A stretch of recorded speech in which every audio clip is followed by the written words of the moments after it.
Have you ever been sitting on a plane, glanced up at the seatback screen and seen ground speed 480 knots? And thought, wait, what the heck is a knot? Why don't they just say miles per hour like cars on the highway? So it actually makes sense. Or you're watching a Navy movie and the captain barks all ahead full 25 knots and you're just sitting there like, knots, bro, speak English. If that's ever been you, relax, you're not alone. I used to be exactly the same. But after I really dug into this, I promise by the end of this video, you'll get it crystal clear.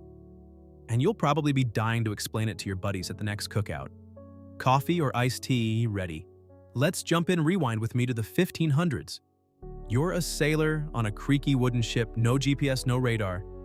Just wind waves and that constant, where the heck are we in the middle of nowhere feeling. You need to know exactly how fast you're moving so you don't sail right past your destination.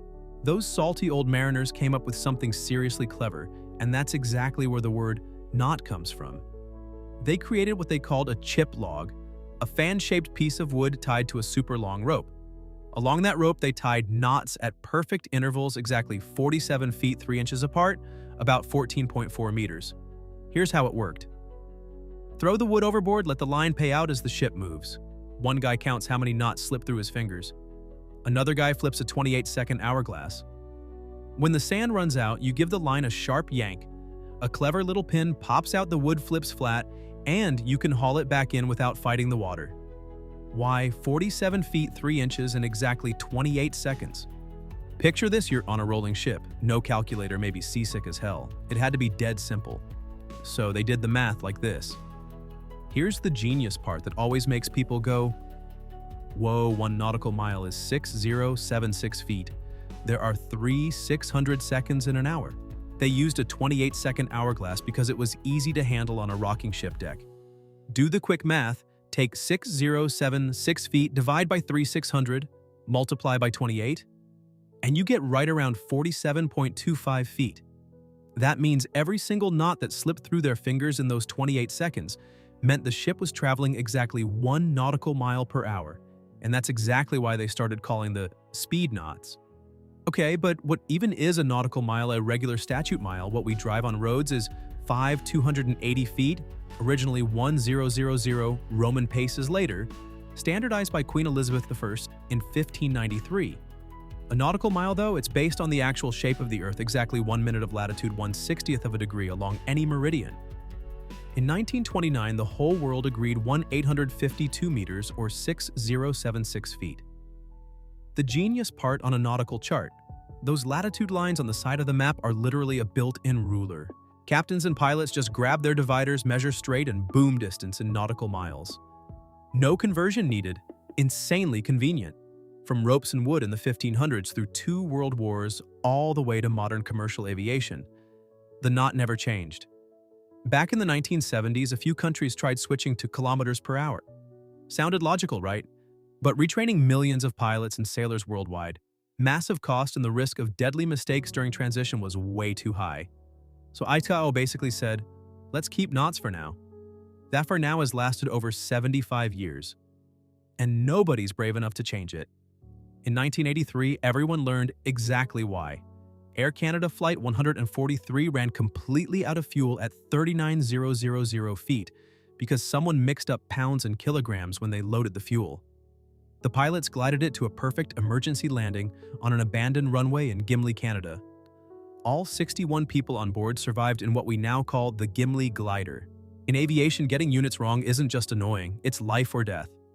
So why are ships and planes still using knots all the way now?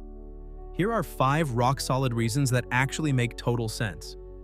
First, it fits the Earth's coordinate system like perfect Lego pieces. Everything lines up exactly the way it should. Second, the legendary 1 in 60 rule. If you fly 60 nautical miles and you're off by just 1 mile to the side, that's only a 1-degree error. You can fix it in your head in 2 seconds flat. Pilots swear by this rule. And it even works for altitude. 1 degree off equals 100 feet per nautical mile. Third, it syncs perfectly with wind and ocean currents. Wind speed, current speed, everything around the world is measured in knots. So if your ship is doing 20 knots, but you hit a 5-knot current coming straight at you, your real speed drops to 15 knots instantly. No calculator, no mistakes, no running out of fuel, no surprise collisions.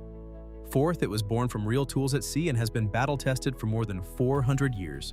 From the old wooden chip log to today's glass cockpits, this unit never needed fixing, because it was already perfect.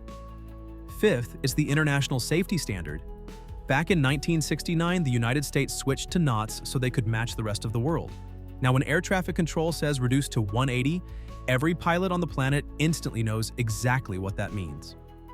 No confusion, no scary, close calls in the yes. Think about it. A flight from Los Angeles to London today is roughly 700 nautical miles. In the 1500s, sailors crossed the Atlantic using the exact same unit. Today, a Boeing 777 captain landing at JFK is still using it. From hemp rope to glowing digital screens, the same language for 500 years. Bottom line, knots aren't some dusty old relic. They're a brilliantly simple system that lets humans speak the same language as around Earth. Next time you hear 480 knots, you'll just smile and think, yeah, I know exactly why. Quick challenge for you: a plane's cruising at 480 knots on a 700 nautical mile trip. How many hours will it take? Do the math in your head and drop your answer in the comments. I'll reply to the first 10 people. If this helped and you actually learned something cool today, smash that like button, subscribe, and ring the bell so you don't miss the next one. Thanks for hanging out with me. See you in the next video. Keep that curious brain of yours fired up.